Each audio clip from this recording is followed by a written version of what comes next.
Bon, on est mardi et on est à Cap Cause, mais il pleut pas mal. Il fait vraiment tout gris. Donc, on sait pas trop quoi faire. Mais on a vu des gens aller marcher.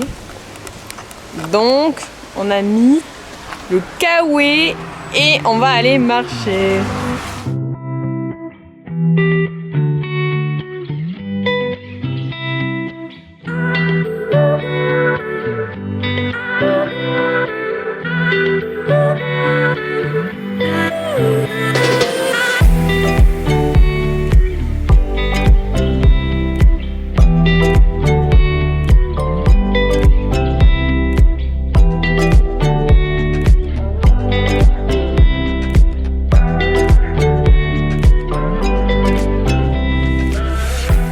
Bon, on est quand même en Bretagne, alors on a décidé d'aller visiter une distillerie et puis d'aller acheter du cidre.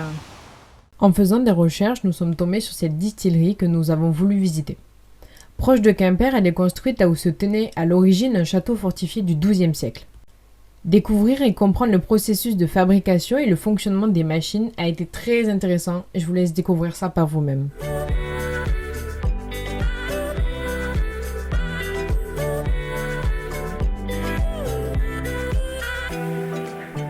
Si les Égyptiens et les Arabes connaissaient la distillation, la première mention de la production d'eau-de-vie et d'alcool presque pur avec un alambic date du XIIe siècle.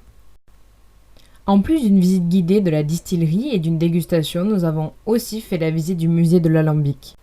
Au cours de cette visite, nous avons appris énormément de choses, et notamment que dans le temps, des distilleurs ambulants travaillaient proche du ruisseau au pied du château.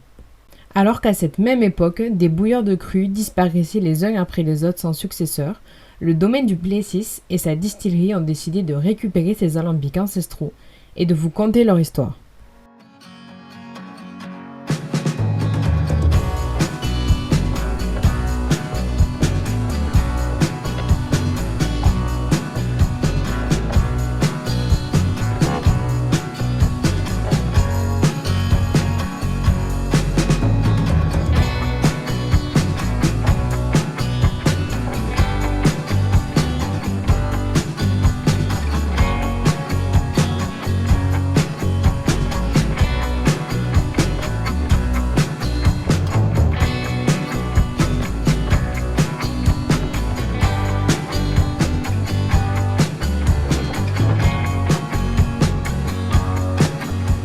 Bienvenue dans la ville de Quimper où nous avons passé l'après-midi et la soirée.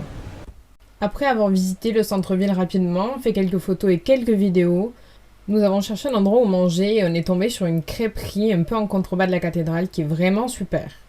On est sur la fin de cet épisode 5, donc je vous laisse savourer les images qui vont suivre et finir par les rues de Quimper. Et n'oubliez pas, rendez-vous mercredi prochain pour le prochain épisode.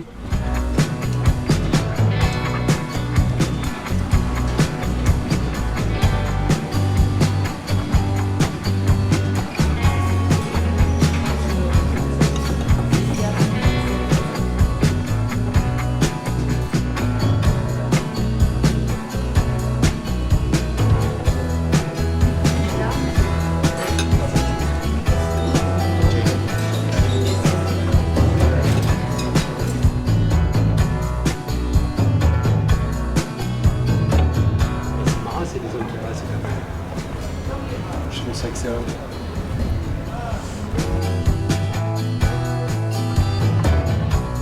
Ça c'est vraiment typique breton. C'est forcément